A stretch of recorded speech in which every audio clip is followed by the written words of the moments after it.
খুবই ছোট করে বলছি, 5টা অভিযোগ হলো 14ই জুলাই 2024 সালে গণভবনে অনুষ্ঠিত একটা সংবাদ সম্মেলনে তৎকালীন প্রধানমন্ত্রী শেখ হাসিনা আন্দোলনরত ছাত্র জনতাকে রাজাকার বলে সম্বোধন করেন।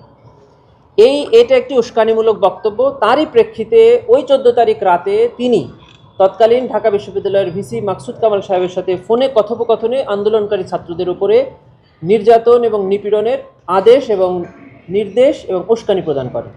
তারই ফলশ্রুতিতে আবু সাইদ সহ 16 তারিখে 6 জন ছাত্র জনতা নিহত হন। এটি একটি অভিযোগ। দ্বিতীয় অভিযোগটি হলো 18ই জুলাই 2024 তারিখে তৎকালীন প্রধানমন্ত্রী সাবেক ঢাকা সিটি কর্পোরেশনের মেয়র শেখ ফজলে নূর তাপসের সঙ্গে একটি ফোনে কথোপকথন করেন। সেখান থেকে দেখা যায় যে উনি আন্দোলনরত ছাত্র জনতার উপরে মারণাস্ত্র অর্থাৎ লেথাল ওয়েপন ব্যবহার করার নির্দেশ দিয়েছেন। হেলিকপ্টার ব্যবহার করে গুলি এবং ড্রোন ব্যবহার করে ছাত্র জনতার অবস্থান নির্ণয়ের নির্দেশ দিয়েছেন। এর মাধ্যমে সারা দেশব্যাপী লেথাল ওয়েপন ব্যবহার করে 1400 ছাত্র জনতা নিহত হয়েছেন, হাজার হাজার ছাত্র জনতা আহত হয়েছেন। এটি এই মামলার দ্বিতীয় অভিযোগ। তৃতীয় অভিযোগটা ছিল রংপুরে আবু সাইদকে হত্যা। চতুর্থ অভিযোগটা ছিল চাংখারপুলে শহীদ আনাস ইয়াকুব সহ 6 জনকে হত্যা। পঞ্চম অভিযোগ ছিল আশুলিয়াতে 6 জনকে হত্যার পরে তাদের লাশ পুড়িয়ে দেওয়া। এই 5টি অভিযোগে আমরা ফরমাল চার্জ সাবমিট করেছিলাম। চার্জ হিয়ারিং সেভাবে করেছি। ট্রাইব্যুনাল চার্জ ফ্রেমিংয়ের ক্ষেত্রে আমাদের ফরমাল চার্জটাকে কিছুটা রিশাফেল করেছেন, মানে ওনারা 5টি অভিযোগকে আরেকটু বাড়িয়েছেন বা কিছু রিশাফেল করেছেন।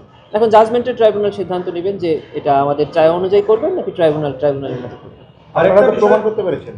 প্রসিকিউশন অবশ্যই মনে করে যে এই 5টি অভিযোগে আমরা সন্দেহাতীতভাবে প্রমাণ করতে পেরেছি। আরেকটা বিষয় আসছে আলোচনায় যে যার বিরুদ্ধে প্রধান অভিযোগ তিনি একজন নারী হওয়ার কারণে কি আমাদের আইন বা আমাদের পেরিফেরিতে বিশেষ কোনো সুবিধা পায় এই ধরনের মামলায়? আমাদের ক্রিমিনাল জুডিসপ্রুডেন্স যেটা আমাদের দেশে সিআরপিসি আছে, সেখানে জামিন প্রদানের ক্ষেত্রে নারীকে, অসুস্থকে এবং কিশোর বালক শিশুদেরকে প্রিভিলেজ দেওয়া আছে। কিন্তু রায় প্রদানের ক্ষেত্রে নারীকে আমাদের সাধারণ আইনেও কোনো আলাদা প্রিভিলেজ দেওয়া হয় নাই, আর আমাদের এই আইনেও কোনো আলাদা প্রিভিলেজ নেই। অর্থাৎ রায় প্রদানের ক্ষেত্রে আসামি নারী হোক পুরুষ হোক, তিনি তার অবস্থানে থেকে কি অপরাধ করেছেন সেই অপরাধের গ্র্যাভিটি বিবেচনা করে শাস্তি প্রদান করা হবে।